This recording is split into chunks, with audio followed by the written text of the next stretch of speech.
Just wait for a few of them to come on. I don't know with because this live stream too, guys. Generally got the music hooked up with my Roadcaster. Oh yeah. I don't know how to use it all without. But we'll get into it, guys. Welcome to our GameChangers Podcast, Season 2, Episode 4. We got Ryan Hoffman, former Melbourne Storm, Warriors, City, New South Wales and Australian representative.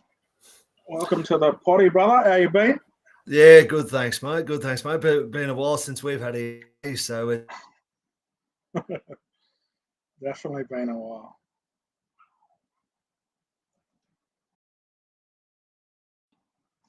Lost Ryan there. We'll wait till he gets back.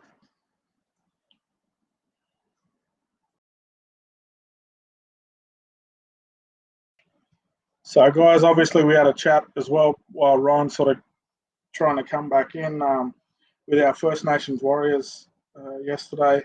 Forgot to mention as well that those guys are have got another game on Friday, so we didn't sort of talk a little bit about that last night. But you got me, mate? Over in Thailand. Yeah, got you back now. Yeah, so sorry, buddy. Don't know what happened then. No, good man. Yeah, so talk to us a little bit about background, brother, and where you're from and where you played all your juniors and stuff. Yeah, so my old man played rugby league for the Canberra Raiders, and so I was born in Canberra, and when Dad retired at the end of '87, we moved up to Sydney. So I started my rugby league career as a 5-year-old in Campbelltown there, playing for Campbelltown Collegians, and we're only there a year before we moved to Adelaide. So I spent a bit of time in Adelaide, and then went back to Sydney and back to Campbelltown. Did a bit more work there. Then we moved to New Zealand for 2 years. So I played a bit of rugby union, living there in New Zealand for 2 years, and then we moved back to South Australia. So I had another year in South Australia playing rugby union, and then finally at the age of 14, we moved back to Campbelltown, and that's where I played all the rest of my juniors, and what was a West Magpies junior coming through the grades there with Harold Matthews and SG Ball, and finally playing reserve grade for West before I moved down to Melbourne. So where do you call home, brother? Because, geez, you've been around. I didn't realise that either. Yeah, no, mate, moved down heaps as a kid. Just Dad's work. Dad kept on getting sort of promotions and all that with work, so we sort of followed him around. But look, I was quite proud to be a Campbelltown boy and represent the mighty Magpies.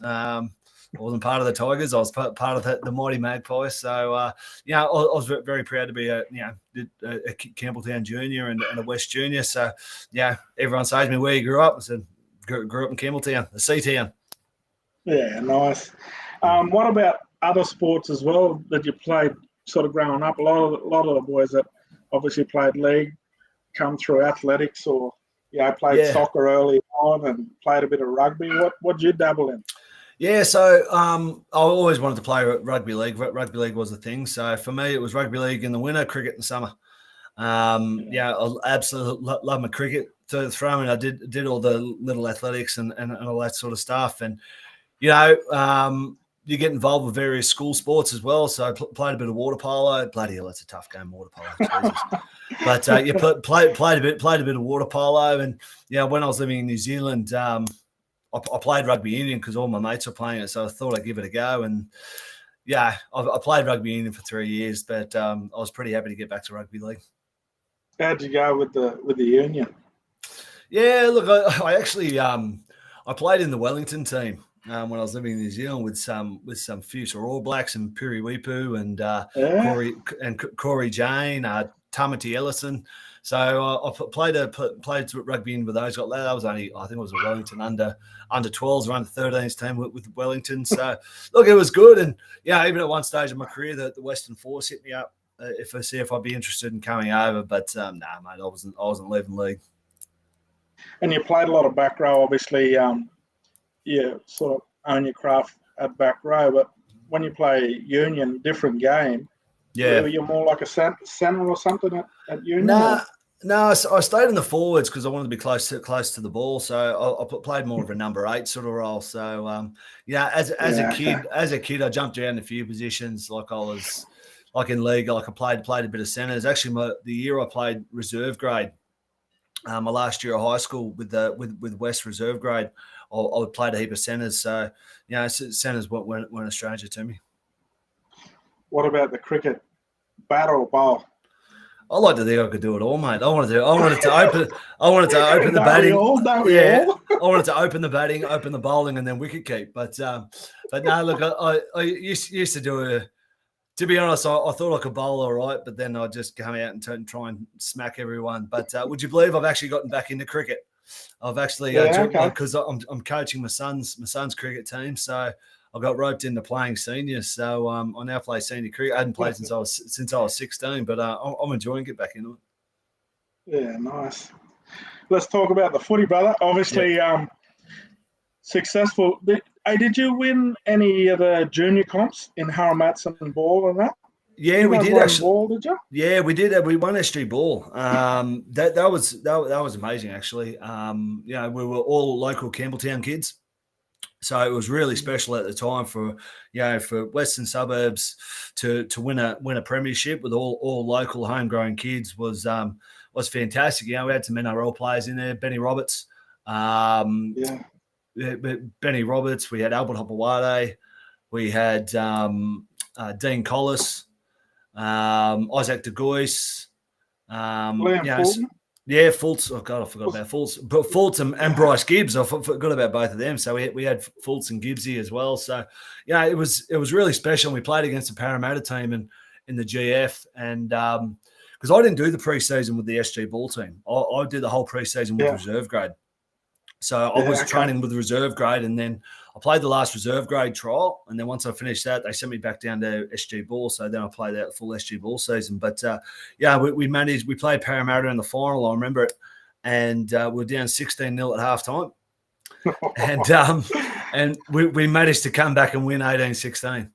So it was, it was just one of those freaky things. And I think it was the last premiership West won until they won the Harold Matts. Until last year, they won it last year. So look, we were very, very proud of our little team. Pete Jennell was the coach.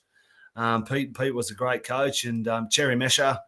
All the old Maggies fans remember Cherry Mesh as our trainer. But it was just good having a lot of these guys that I played with and against throughout my local Campbelltown sort of stuff for us to come together as a West team and to win a premiership like Parramatta had blokes from all over the shop. They were from our bush and other sort of areas and that, which was great, which is what they did. But we were just a bunch of young Campbelltown kids representing the Mighty Magpies, and to get the win was really special. What about you went to St. Greg's as well, brother? Yeah. Did you ever win the schoolboys as well? Because you were really strong, and schoolboy footy was big when we were young, eh? Yeah, it was huge. My first year in playing, I managed to play 3 years of first grade at St. Greg's, and my first year we won. We actually played St. Francis Xavier.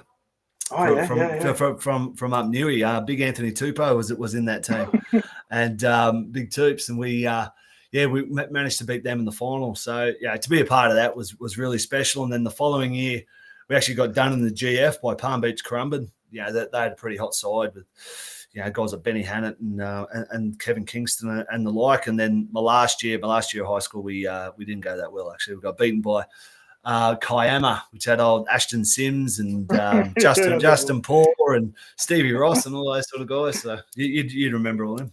Yeah, all the boys. Yeah. So talking about a couple of them boys, we obviously, I know Ryan for the viewers as well, is that we played together in 17s. Used to be 17s, 19s back then with the curtain raisers to State of Origin. Now it's turned into 16s and 18s. Yeah. So a lot of them boys played with us in those. Yeah, they did game as well. Yeah, look, that was an amazing experience.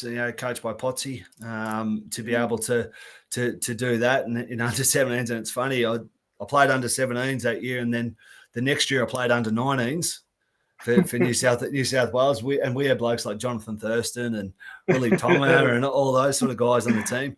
And then the year after that, I actually played Queensland 19s because I was down in the Melbourne in the Melbourne system then, yeah.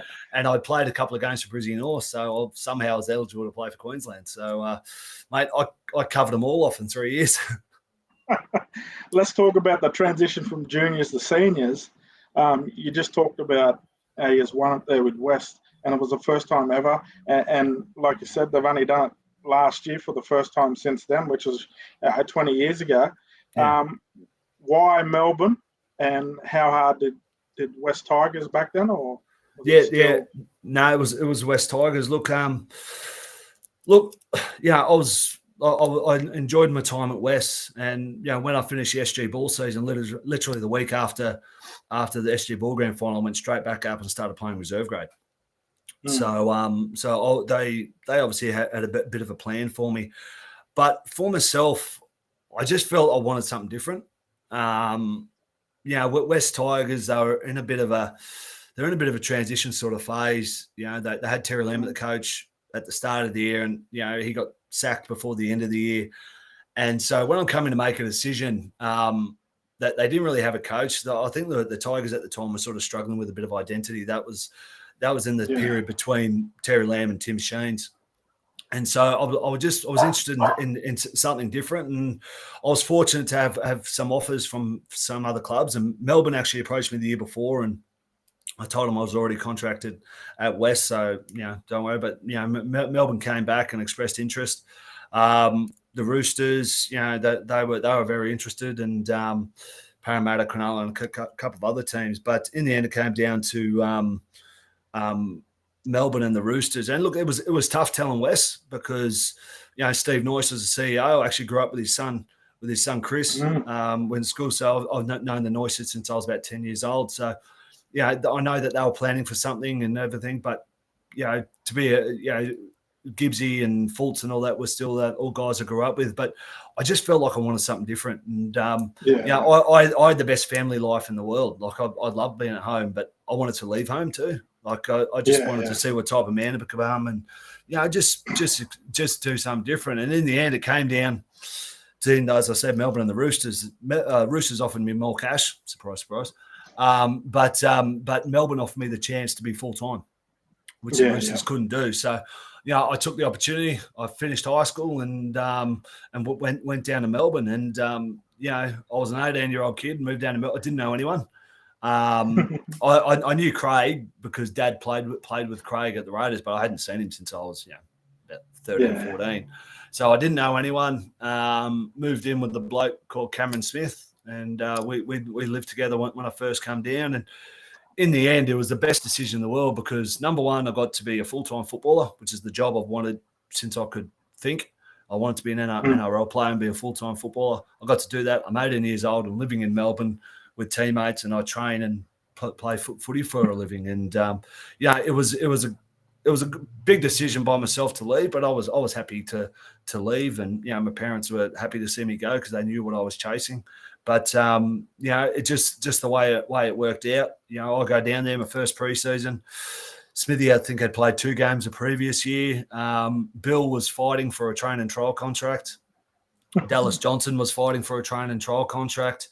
Cooper Cronk didn't even make it to preseason. He passed preseason. He got shipped back up to Brisbane North. And then to come down that time, and Craig was just starting his coaching, I was actually quite fortunate to get down to Melbourne at that time because, number one, they had fantastic leaders, and Steve Kearney, Robbie Kearns, Rodney Howe, Danny Williams, Matty Geyer, Robbie Ross. There was thousands of them, and they bought into everything that Craig was about.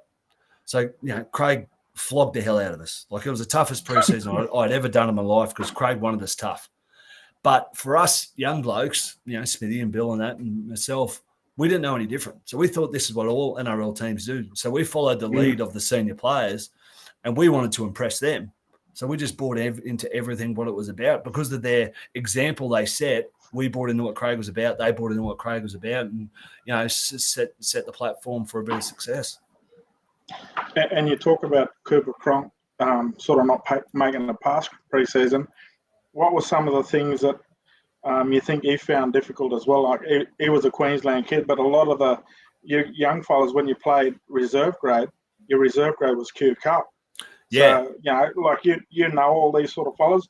What lessons did they take, and how did they bounce back in a system like Melbourne, which is cutthroat, professional? Well, it's the pinnacle, really.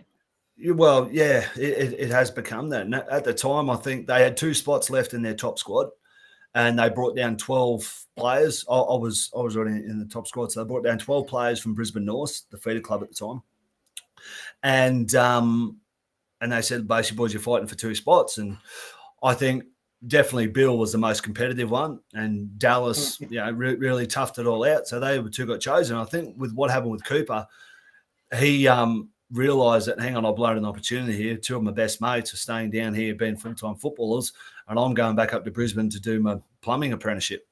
So I think that sort of hit home to him that he needed to work harder. And, by the end of that first season, he was down with us anyway.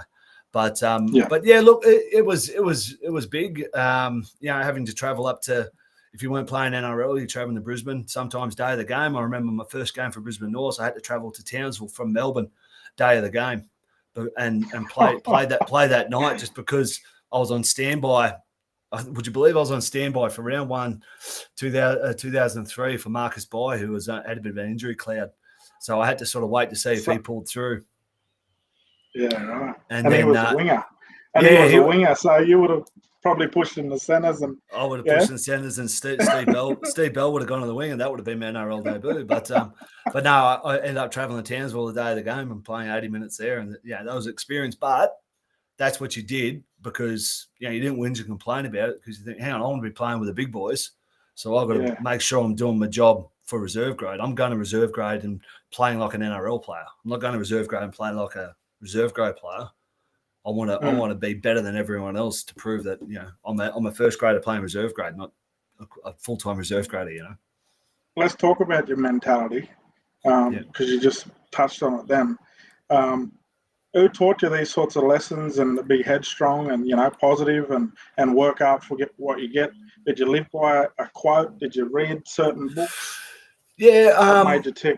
I always love, I'm a rugby league tragic, and I always love reading sort of rugby league books. And I had an old Jack Gibson book, and there was a phrase in that I read when I was young, and it said, "Well, the boy you were, be proud of the man you've become." And that sort of hung home to me. And I always think that 5-year-old kid, all he ever wanted to be was an NRL player. So do you want to be the NRL player that a 5-year-old kid, wanted to be?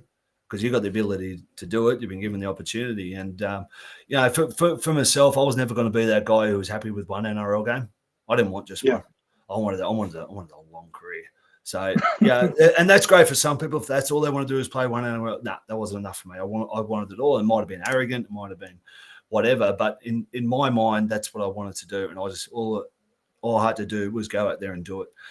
And, I have to admit, when I came down to Melbourne, I was probably a bit naive about what it was, because I wanted this success, but I probably tortured Bellyache and the coaching staff just with questions. Oh, how was this? Was this all right? Did I do this okay? Yeah. And Bellyache says, "Hoffy, piss off and just go back and do it." and that's what it had to be. Stop worrying so much about it and just do what you need to do. You've been given the skills, you know how to do it. Just freaking do it. Stop worrying about it. Just do it. And like that. That's how I sort of managed to go through it. And in for me, it was always wanting more. Always wanting more. So when we were around that age, off too, like I remember the story around Mickey Ennis. Mickey Ennis, missed out on a couple of junior sides early on, and he took it hard. But the story goes that he used to go around and knock on Higgs's door as well, and we were like, it's crazy. You wouldn't think of doing that, but that's just the hunger and the mentality that he had. And you're talking about doing the same sort of thing, whereas other fellas would sit back and go, well, I don't want to ask that question. I don't want to pester him because that might get me, shafted or in the background, you know what I mean? But it takes a bit of balls and a bit of confidence to do that, brother, eh?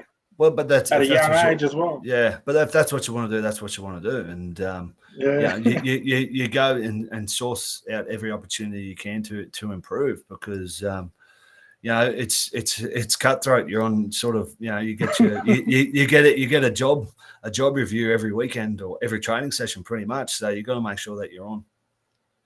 What would be your advice to the young fellas wanting to make it? At the crossroads, like everyone sort of is around that 18 to 20 bracket, or even the young ones. Talk to us a little bit about the young ones that aren't making rep sides now, that sort of 13 to 16, 17 age, and then about the kid that's at the crossroads at 18 to 20. What would your advice be? So Matt King made his debut at 25. Matt King, he given up the game 2 years earlier. He was working as a garbo, but he had that hunger, he had that passion for the game that he'd given up and then realized, hang on, I've got an opportunity here. I'm going to turn myself around and do it. So for a lot of it comes down to want and desire. If you really want something, you're going to be doing everything you can. And what you as a player need to do is making sure you're doing everything to hit your potential.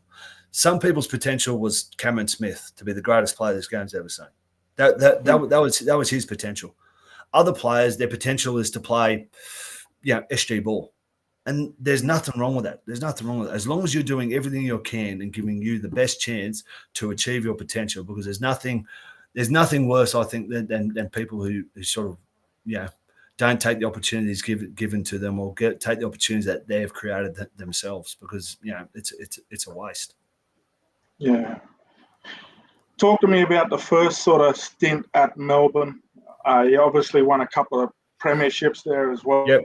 You won 3 premierships in the first stint. You won 2 in 07, 09. So you're there. You make your debut in 03, finish up in 2010. What was the first stint like? And then talk to us a little bit about your debut, firstly, and then we'll talk a little bit about the decision to go to Wigan and why. Yeah, so I debuted round 6, 2003. I'd done quite a bit of work in the centres and alternating between the centres and the back row, and we hit a period during that year where we were had a lot of injuries. So debuted at Brookvale at round 6, a Sunday afternoon game, and I was on the bench, and I reckon I was that nervous and that hydrated. I reckon I would have done about 10 pisses on the sideline, pretending I was stretching my hamstrings. I was that nervous, but I didn't want to quickly duck in the change rooms to go to the bathroom. In case they needed you. In case, next thing you know, Billy says, hop you're on, and I'm in there having a leak. So, I had the most stretched hamstrings in the game that day, because I kept on doing it to be able to do a leak at the side of the shorts. But look, it was great. But as I said, I just kept on wanting more. And then the next week I played we played up in Townsville, actually, and I played a lot of minutes that game and played in the centres, but then I had a couple of weeks out, and I think I ended up starting 7 games of my 13 that year, all in the centres, because just due to the fact of a lot of injuries. I remember one day we played the Bulldogs, and this is when the Bulldogs were hot, and I was marking up against Nigel Vangana and in the centre, and we got beaten 50-4. And I spent a lot of the time chasing Nigel around. But the next week we played Parramatta, and I was marking up against Jamie Lyons, and somehow we managed to win. We managed to win 50-4. So I don't think it had anything to do with me on killer that day. But yeah, look, those first couple of years at Melbourne, people tend to forget. Craig's had a fantastic history, and the Storm's record is pretty much second to none throughout Craig's time. But we couldn't get past the second round of the finals his first 3 years. We just couldn't get past that second round. So we got knocked out 3 years in a row, second round of the finals, and we missed a lot of opportunities. And then, 2006 we go through to the GF, get knocked over by the Bronx, which was extremely tough because we had a fantastic year, a good bunch of young kids. We're excited, and we just got to a stage where things didn't go our way, but I don't think we handled the occasion well either. The Broncos were very experienced. They'd been there plenty of times before, and I think we froze up a bit, whereas they took the game in their stride. And then, 2007 we turned it around, and I think we only lost 3 games that year to win the premiership, and that was sort of special. So to go back there, and you won a premiership, what do? You want to win another one. Yeah. Geez, they're fun. They're fun. So you just want to keep on winning them. So, yeah, we did really well the following year in 2008 to get through the grand final. I unfortunately hurt my ankle. I did my syndesmosis first round of the finals, and I had to go in surgery the week of the prelim. So I missed that grand final, luckily or unluckily, however you think it, because I was sitting on the sideline with Smithy, who had been suspended. And, it's funny watching that game. Manly were like the team that we were the previous year. No one was going to beat them that day. No one was going to beat them that day. And just like the previous year, no one was going to beat us. And then, fast forward to 12 months later, we're back in the grand final again. So 4 years in a row playing in a GF and managed to knock over Parramatta, which was, all premierships are fantastic, but, they're all special for their own reasons. And, for us to come from fourth, what we did that year, we're a bit sort of up and down, and then to come from fourth and beat honestly, a red hot Parramatta side to win that GF was pretty amazing. And then 2010 sure came crashing down. So let's go back a little bit. Talk to me a little bit about the prelims and getting, only so far. What do you do as a club to change it all around? Can you remember any sort of turning points? Yeah, so in all those years, 3, 4, and 5, we won the first final, but we weren't in the top 4. So we're always in the bottom half of the 8. So it was pretty much sudden death from there on. And that it sort of showed us that, number one, you've got to get yourself in the top 4. But also, I think in 2003, we beat Canberra in the first final and then got pumped by the Bulldogs, who ended up going through to the GF. No, they didn't. They got beaten in the prelim by a red-hot Bulldogs team. So we're a bit inexperienced and, waiting to hit that sort of time. Second, 2004, we beat the Broncos in Brisbane. Great win. And then we got pumped by the Bulldogs again. So that's that. And then, 2005, beat the Broncos in Brisbane again, and then got beaten by the Cowboys, who ended up going through and making the grand final. So what that sort of showed us is that most of us, the young sort of crew, are still around that 21, 22 mark. We just quite matured as players to go through, and probably missing a couple, and we just didn't have the right fit. We just didn't have the right combinations in 2006. It was a big year for us because we lost Matt Orford, so we needed a halfback, and Cooper Cronk managed to turn himself into a halfback. And I think how Coops played the game and working with Scotty Hill, I just think we just got the combinations then that just clicked for us. So we got those combinations that really clicked and really had us going in the right direction. And 2006 was GI's second year. So GI had he debuted in 2005, and he was just an unbelievable young kid. But in 2006 he really hit his stride. So I just think we got some players who just started really hitting their prime. Smithy started hitting their prime. Bill had a bit of a lull after that unbelievable origin in 2004. He had a tough year in 2005 and tough year in 2006, but he was just started getting himself there. Cooper was more experienced. I was more experienced myself. I was regular starting first grader then. And, Cameron Smith had played 3 or 4 origin series. So, our core group of players were a lot more experienced in all facets of the game and knew what it took to play semi-final football, which those Bulldogs and Broncos and Cowboys sides had already experienced when we played against them. Yeah. So it wasn't a matter of, you guys training harder.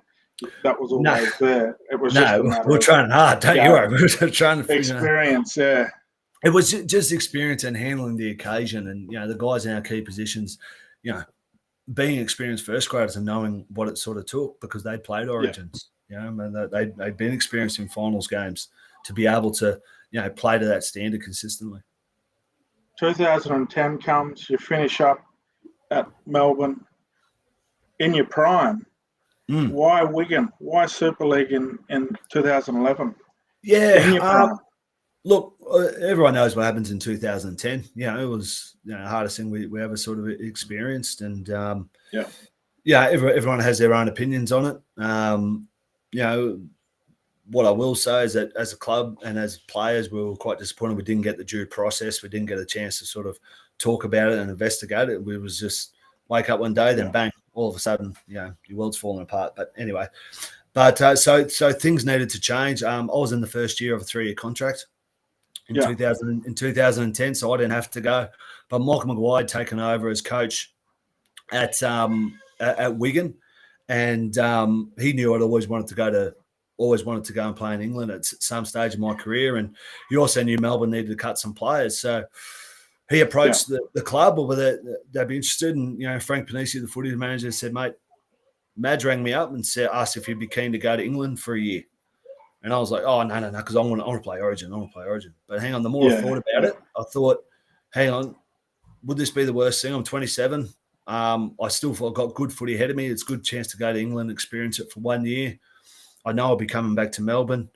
Why not give it a chance? And discussed it with my brand new wife at the time, my dad. And I thought, hang on, this is an opportunity I'll be mad not to take. It was tough to leave Melbourne, especially after what happened in that year. You sort of wanted to get back and play for finals again, and I still wanted to play more rep football. But the opportunity to go and play at a club like Wigan, number one, with all the history, and to go and play at 27, I'm young, I didn't have kids then, and just to go experience it. And in all honesty, it was the best decision I ever made in my rugby league career, bar none. Yeah, right. Bar Did none. you ever think like that you were being made one of the scapegoats? And did you ever question whether you would come back to Melbourne, even though you would agreed to? No. I was. Look, I was definitely not made a scapegoat. As I said, I had a contract there, so I was within my rights to go. But and I also knew that the club needed to shed players, and I had the ability to leave. I had a contract, so instead of someone getting tapped on the shoulder, and told you're not wanted, I had an opportunity to go somewhere. So look, I could go for that 1 year while the club sorted themselves out. So it was a bit for the club, it was a bit for me. But I knew I was going to come back. Melbourne, knew I was going to come back. I wasn't done trying to play more rep football. I still wanted to play more games for the Blues, more games for Australia, because I don't reckon I'd played enough. I wasn't happy with the amount I played, and I also wanted to win more premierships. So I sort of knew it was only going to be a year, which sort of for me made it realise that I had to make every post a winner when I did go there, and take every opportunity I did get. Because look, I could have stayed at Wigan, and it would have been great to stay there because it's a great club, great people, great town. But as I said, I wasn't done in the NRL. How'd you go over there when you're in Wigan? You played like 30 odd games. I had a look. And did you win it? Did you just win the comp? Did you get a Challenge Cup or anything? Yeah, so I played 35 games out of a possible 36 that year. It was all right. If you're playing games, it means you're not training. So I was happy with that. But we went to So my year, obviously, for those that don't know, the Challenge Cup, it's a knockout tournament. So every Challenge Cup game was very nerve-wracking because I thought this would be the only opportunity. But we got to go to the Challenge Cup final. We made the Challenge Cup final against Leeds at Wembley, and to be honest, that was the whole reason why I wanted to go there, because I was a kid waking up at 3 a.m. to watch the Challenge Cup final. To go to play at Wembley, and just all the tradition and all that goes around it. Like when we were at Wigan, when we won the semi, we played St Helens in the semi and we beat them. And like we're in the sheds having a shower like hour and a half after the game, and we actually had the security come and get us and say, guys, can you go back out to your fans because they won't leave the stadium. So the fans were that happy. So we had to go out and give the fans another clap. This is an hour and a half after the game. Give the fans another clap so they'd leave. And then, we travelled down to London to go to Wembley a couple of days before the game, and there was a massive big send off and that sort of stuff. But even stuff like game day, we actually had a florist drive down from Wigan to give us a red rose to wear on our suits, because in Lancashire is known as the Red Roses that Wigan is in, and Yorkshire, where Leeds is in, is the White Rose. So it was quite a big thing to wear a red rose on your blazer when you go to the game, because you have to go in suits to go to Wembley. And then you rate that. Do you rate that up there with one of the best experiences you've ever had? 100%. packed out Wembley, 90-odd thousands, and then we win, and then you win the game, and then you get to walk up the steps to get the trophy. Like, you get there, you walk up the up steps. In the grandstand, up in the grandstand, and you're all lined up, and you're looking down the line, waiting for the captain to lift the trophy up, and then he lifts it up and then passes it to the next person. And it was amazing. Like my parents flew over for the game, so my parents flew over for 3 days just to come to the game, and then to hold that sort of trophy up. And when you think about Wembley, only the big games are played at Wembley. You know what I mean? Yeah. Like big games, like FA Cup finals, Champions League finals. Challenge Cup, big concerts. You think of all the big concerts that have, so it's such a special place. And after we won it, the next day we bussed it back up to Wigan. We had to stop off 4 times to get more beer on the way back, but we bus up, and the bus actually stopped. The bus stopped just about a K outside of Wigan, and they put us on an open top bus. And then we drove through the streets of Wigan in an open top bus, and people are just lining the streets. And we get to the stadium, and there's 16,000 people at the stadium.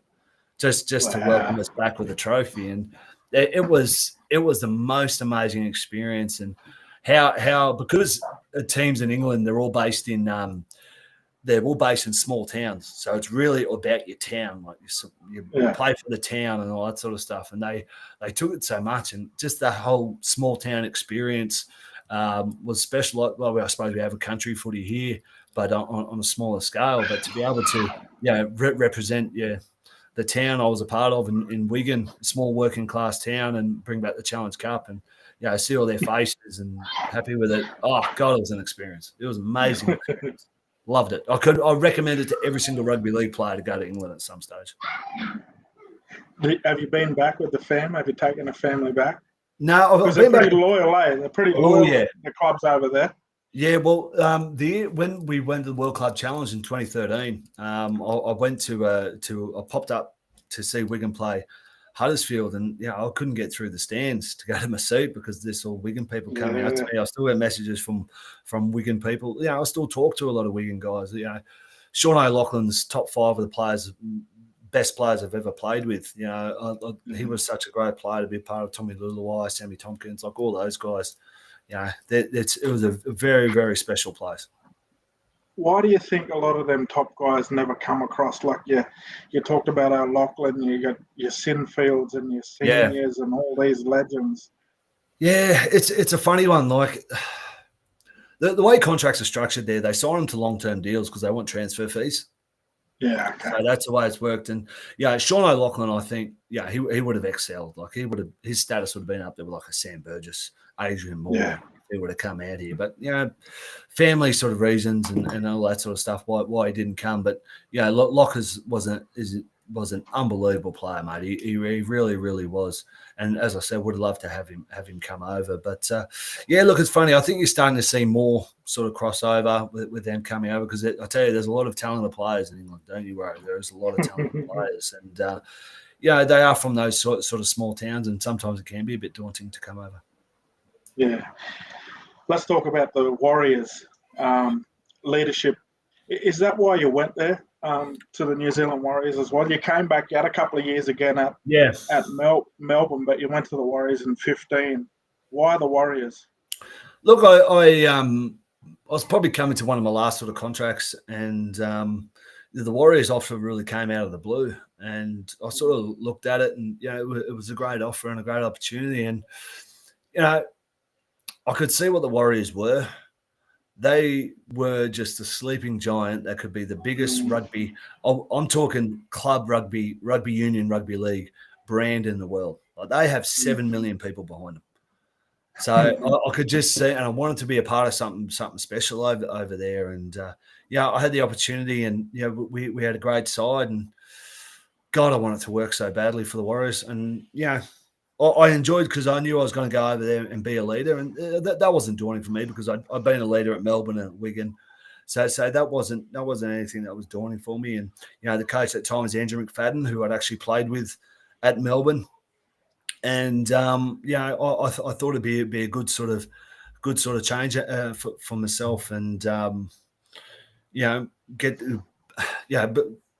but like as I say, I never thought I'd leave Melbourne, but in the end, I did, and I don't regret it. And I left that. I love those 3 years. I just have the regrets that I didn't turn it into a success that I wanted it to become. Yeah. And then you come back. Let's talk a little bit about the rep stuff before we wrap up with the juggernaut and the culture of Melbourne, right? You played 14 games for New South Wales and you represented Australia 6 times as well. And then you throw in there, your 7 games for City, proud City boy there in Campbelltown. Yeah. Talk to us about some of those, the firsts in a lot of those as well, and how it made you feel. You talk about hunger and you wouldn't settle for one, even in the rep scene, So talk to us a little bit about how that made you feel too when you first put on those jerseys. Yeah, look, I remember my first City game. It was 2006. I got selected to play, and at the time, the City Country game was a real sort of trial, and I was really proud to be a part of it. And it was such a great game. It was my first rep game. I'm playing with and against Origin sort of players. I played club footy, but when you're playing with other guys from other clubs, it was a great experience. And then 2007, I played City Country again and got man of the match, and ended up making my sort of debut. But I took every opportunity I could to play for City, just because I took great pride in that fact that my progression went club football, City Country, New South Wales, then Australia. So I like to think I did it the sort of right way. The proper way, yeah. Yeah. I thought that was pretty cool, and every time Freddie would call me up or Shanzi or whatever, say, mate, you want to play City Country? I'd be like, 100%. I'd sort of play, even if I'd played Origin the year before, and I was told by Loz I was going to be a part of the series. I still thought, no, I've got to show respect to the game, and I love the fact that those games are played in the bush, and that they were good fun. And I'm not the type of person to pull myself out of something for no reason. Obviously, if I was injured, I wouldn't play, but if I was able to play, I was going to play. So in 2007, I made I was 18th man for the first Origin, and made my debut the second game down there in Sydney, and it was the best thing in the world, like playing Origin, because everyone knows that that's sort of the pinnacle of rugby league in Australia, to play Origin. And it was the best moment until the last 2 minutes when I realised we're going to lose the series, because we lost the first game. But playing against your teammates, like playing against Bill and Smithy and those sort of guys. So I played Origin in 2007, and after the grand final, I got selected to play for Australia for my test debut, and that was played in New Zealand, where I think we had a record win. I think it was like 54-0. Or whatever, and there was 7 Storm players in that, so which was really special. But as I said, I played one of those games. I just want to keep on playing more. And in 2008, I started the Origin, starting in the back row from game 1, and played all 3 games that year. That year also played that centenary test at the SCG when GI did that flash throw behind. I played that test match. And then after that season, I didn't play another Origin until 2013, from when I came back in England. I missed the World Cup in 2008 through injury. And then so I don't know what happened in 2009. I just wasn't part of it in 2009. Although I played for Australia, I went on the Four Nations tour for Australia in 2009. So it's I had a bit of a hiatus. I had a 5-year hiatus from Origin, and I played, as I said, that test match I played Four Nations in 2009, and then played again in 2012. So that was 3 years there. So 5 years in Origin and 3 years in test. Did you ever sort of doubt yourself when you were out there for the 4 or 5 years off, or was that? Did you sort of regard that as one of your lowest points, and how you get through something like that, but knowing that you're so strong mentally too? Yeah, look, I'm of the opinion if I'm playing good enough, I'm going to get picked. So obviously I wasn't good enough, and other back rows. I was at a time when New South Wales had some really strong back rows. You go to Hindmarsh, Andrew Ryan, Steve Simpson, Trent Waterhouse, Anthony Watmo, Luke Lewis, sort of Ben Cray. Throw Birdie in there too, eh? Yeah, Birdie was there. 100% Birdman. Like, you throw all those sort of guys in. Like, it was tough to play in the back row for New South Wales and Australia. Like, she was hard yakka. So, in the end, I just said, I need to play better. I just need to play better. And I never lost out. Like, I knew I had the talent to do it, but I just needed to put those performances consistently. 2008, 2007, I had 6, 7, and 8. I had great years. 2009, I was inconsistent, but played well at the back end of the year. 2010 was a bit of a write-off. 2011, I was in England. 2012, I think, was my best ever year of playing football. And I was really disappointed that year I didn't get picked for Origin, because I felt I deserved to. But feeling you deserve to something doesn't mean it's going to happen. So what do you do? You sulk about it or try harder. And at the end of the year, I ended up playing a test. So I was proud that I didn't drop my bundle and made sure that I was going to put myself there. And in 2013, Loz come on board and told me I was going to be a part of the Origin series, and I managed to play three straight series. Within the middle there, finally winning the series in 2014. Talk to us about Melbourne, brother. We hear all the things about the pre-season and Bellamy, hanging in trees, and anyone that's bludgeon, he's hiding and he's into everyone. But everyone talks about the culture. Like, I work with blokes through NRL School of Work, and they talk about, everyone from the cleaner to the head coach or even the CEO, they all are on the same level. They all speak to each other and treat each other the same. Talk to us about why Melbourne was so successful and is still so successful all these years. Yeah, look, when it comes to the football side, I'll focus on the football side first.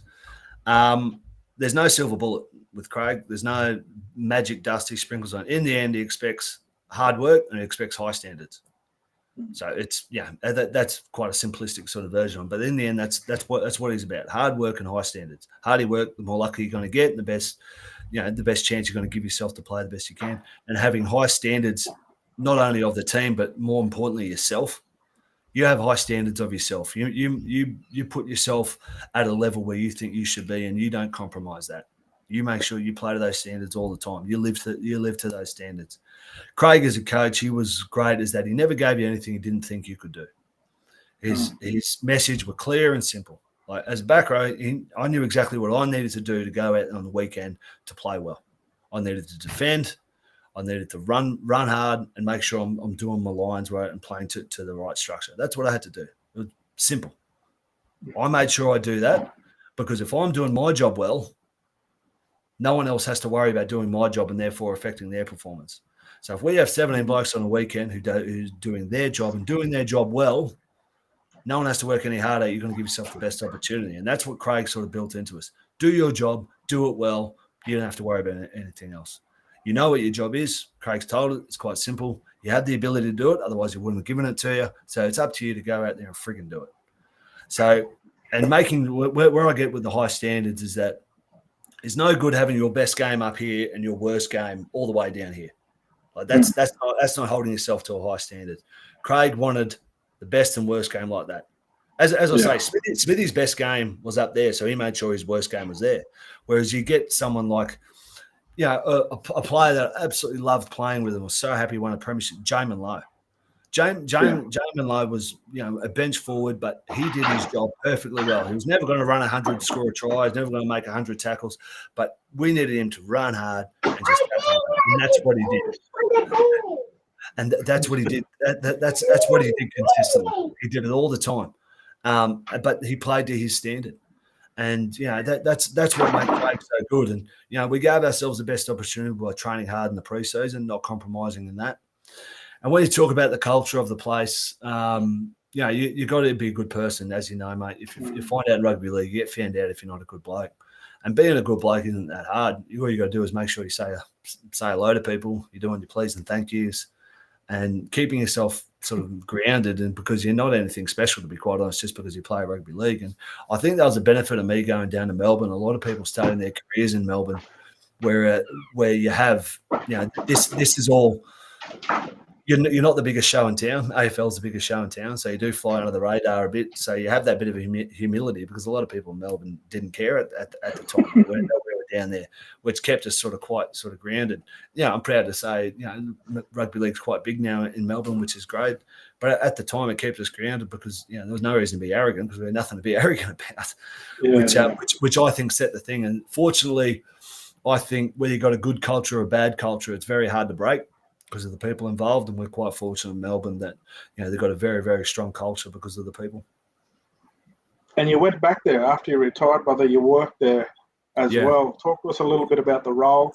Did you just couldn't get away from the place? Like a lot of people, a lot of the players that when they retire, they find it really hard because they've got that structure around them for all those years, and then they come back and they're working 9 to 5 and they just lose the plot.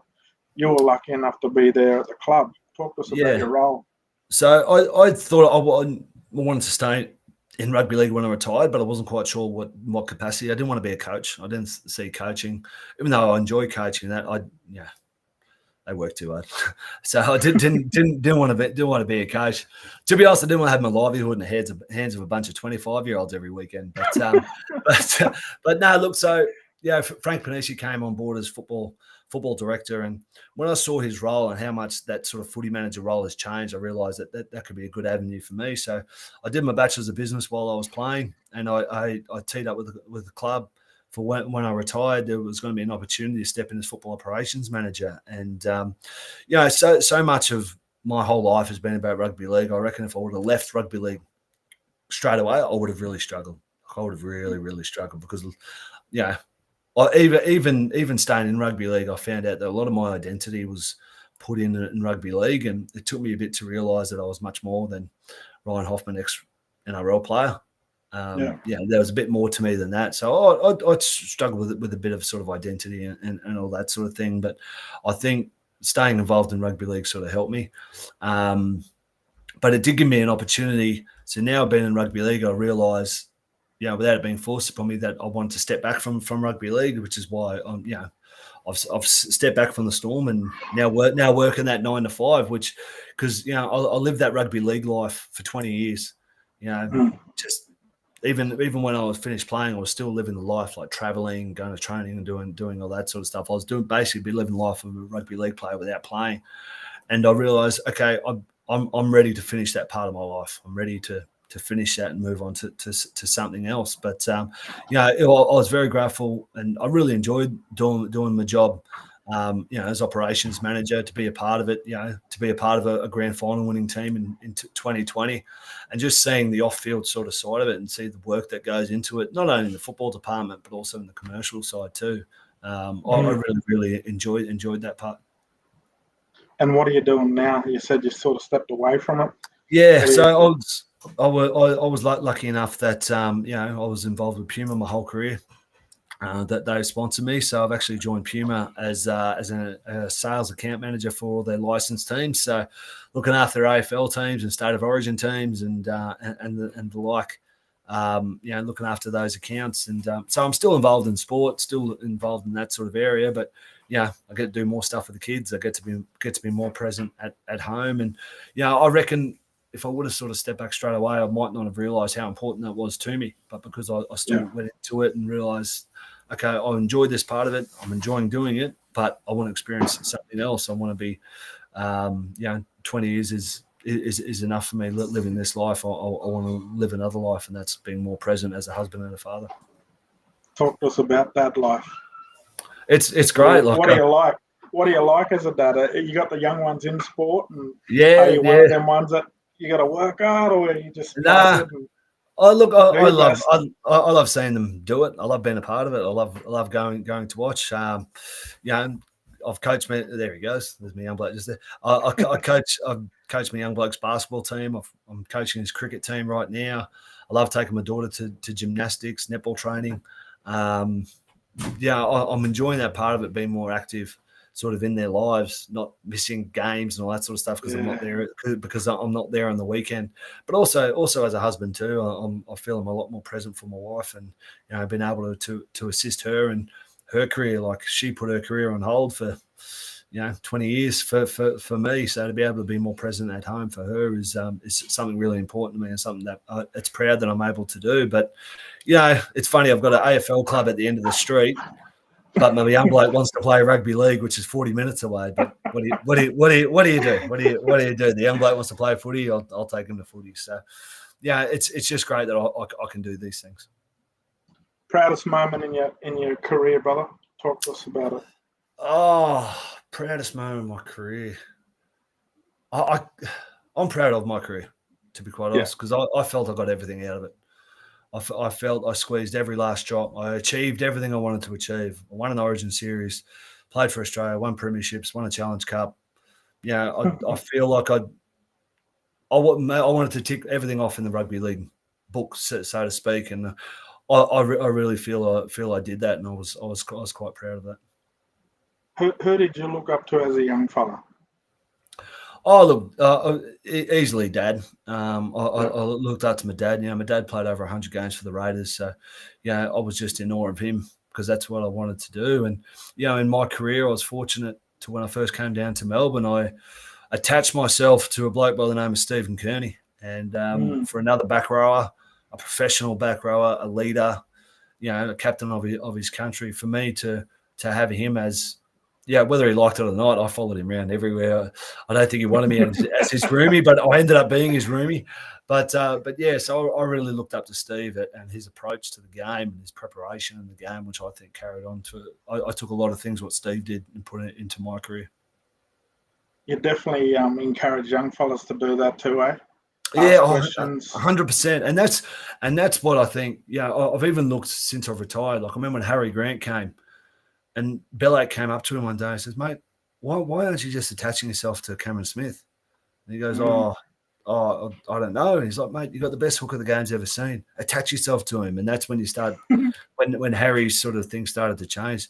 Like if you've got a bloke there, if you've got a mentor in your role that you can attach yourself to, or a leader, it doesn't have to be your position. If you see a great player, watch how he prepares. Watch what he does.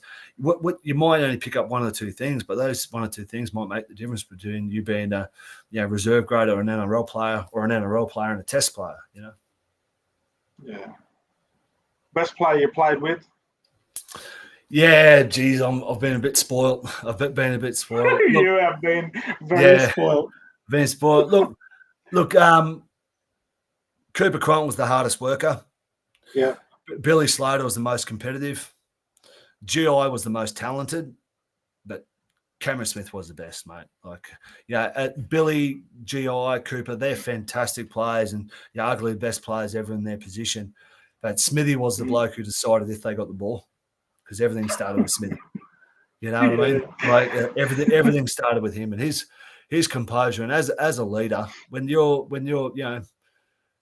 you're behind the goalpost. Parramatta's just scored. They're steaming home. There's 80,000 Parramatta supporters coming home to a grand final, and Smithy's there talking to you like he hasn't even broken into a sweat. It's just a calming sort of feeling you get one over. And as a leader, to see a bloke never flustered, but to also play at the highest standard, whether he's playing for New South Wales, whether he's playing for Melbourne, Queensland, or Australia, that's what a great player does. Doesn't matter what jersey he's wearing, he plays to the same standard every time. Unfair. What about toughest opponent before we let you go? Toughest opponent. Well, I tell you what, there was one bloke early in my career where before I took a hit up, I always had a quick peek to see where he was because I didn't want this bloke blindsiding me without me knowing. That was Adrian Morley. So I remember early days, I'm getting ready to take a hit up and playing some Roosters. I'm like, oh, shit, where's Adrian? I've got to make sure I know where Moz is because if I don't know where he is, he's going to come out and kill me. But yeah, those early Broncos. I remember I've got another one. Third first grade game, playing the Broncos up there in Brisbane. I get back to take a carry on a +2, and I look up and I've got Gordon Tallis, Shane Webke, Tony Carroll, Brad Thorne. I'm thinking, all right, where am I going to run there? I just get driven 10 meters back, but. Because I was a skinny back rower, but those Broncos teams of those early 2000s, like they were phenomenal. Like that, they were tough. They were tough teams. But yeah, Moz was the scariest. And the best lessons you took out of league, brother. What did you feel league gave you? League gave me discipline to it. Like I always felt I was quite disciplined and all that sort of stuff. But it's doing that week in, week out and translating that in my job. Like I've got to hold myself to a standard. It's no good being shit house one week and then being great the next week. Yeah, you got to be consistent. You got to be consistent. You can only be consistent with it unless you're consistent with your preparation. It doesn't just happen. Probably GI was the only bloke who could just look half asleep and go out there and run 100. But for everyone else on the planet, you needed to prepare yourself well. You needed to make sure that you were mentally and physically on. And that's one thing that gave me preparation. If you want to succeed in something, you got to prepare for it. It doesn't just happen unless you're GI. What were your hobbies off? Hobby? Look, you like on now, even away from downtime. Yeah, look, obviously, I love going to the movies, have a hit of golf, and then I've got kids, so I put them on the back burner. But it's hanging out with the kids. Love going fishing. Just though. But I really, my happy time is, going to walk to the cafe with the dog and the kids and the wife. Like that's my hobby, just doing stuff with the kids. Is campers? The wife and kid love camping? You get out and do that much? No, not so much sort of camping, but we love fishing, especially when we go to my parents' place at the sunny coast. We're always going down the river or going down the beach, and throwing a line in and doing all that sort of stuff. So I'm trying to get us into sort of camping, but I think we like hotels too much. We're city boys, mate. I play for City, God. I'm not like you country fellas. Talk to us a little bit about the ABC role before we let you go. You said you're doing a bit with them as well. Yeah, so ABC found out they're not with the Storm anymore, and they asked me if I'd like to do commentary for the Storm games, which is something I haven't done, but something I'm really really excited for, to still be involved in the game. My biggest paranoia is that I'm not going to be I'm going to be a bit biased, so I've got to make sure I'm not doing that. But look, it's another way just to stay involved in the game. A young bloke ball boys for the Storm, so I'll be going to the games anyway. So to be able to sort of experience it from that sort of side, from a media angle, is something I'm really excited for. Who should we watch out for? Obviously, I had Andy Raymond on last week, and we talked about that young winger. He looks like he's going to be one out of the box. Will Warbrick? Yeah. No. So Will, he's an interesting one. The bloke's obviously won an Olympic silver medal, so he knows what it's about. But it took him a bit to get the game. But I was actually talking to Frank Panisi from the Melbourne Storm today, and he says, Will's had a fantastic preseason. He's always had the physical attributes, but he's got his head right about the game of rugby league. So, with him and Xavier on the wings, you'd like to see him get the sets off to a good start. The player I'm most excited to see is I've got two actually, Eli Katoa, because I think we saw a glimpse of what he's going to provide him in their last trial against the Warriors. And there's a young Victorian kid, Sua Falongo. So he played a bit in the trial, and I tell you, mate, this kid's something special. Just give him an opportunity.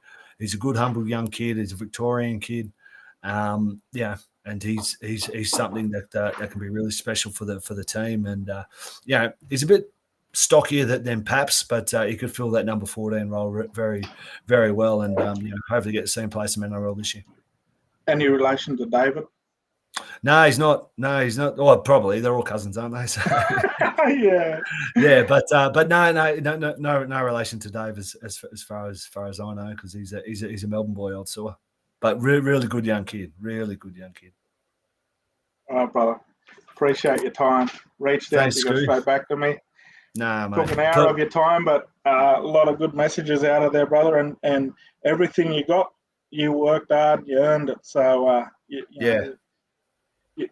all the kids will take a lot out of this story as well, and I think some of the messages you gave there, brother, only people that have played 300 can sort of get thanks, mate. I appreciate that. I appreciate you getting in touch with me, mate, because we played together when we were 17-year-olds, played against each other when we were through Harold Matts and SG Ball and all that sort of stuff. But that's the great thing about this game, mate, that you could send me a message and say, mate, you want to come on, and the fact that you reached out to me as well, mate, I really appreciate it. Thank you, and great to see you doing good stuff.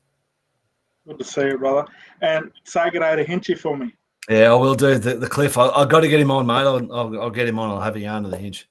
He's pretty hopeless. He probably thinks you do it with a can and a string or something like that. Does he own a phone or what? Yeah, I think he's got one of those Nokia ones, the old 8210s or whatever they are. So you might struggle to get him on the pod. All right, brother. Appreciate it. Thanks for joining us. Good on you, bud. Cheers, man. Thanks, mate. Ryan Offman there, guys. A legend from the Melbourne Storm, New South Wales and Australia. Obviously, first round this week, so the footy starts. We'll have a breakdown of that next week. Hopefully talk to Georgie Rose from No Limit Boxing as well. But enjoy your footy. Thanks for tuning in again, and we'll see you all next week. Thanks, guys.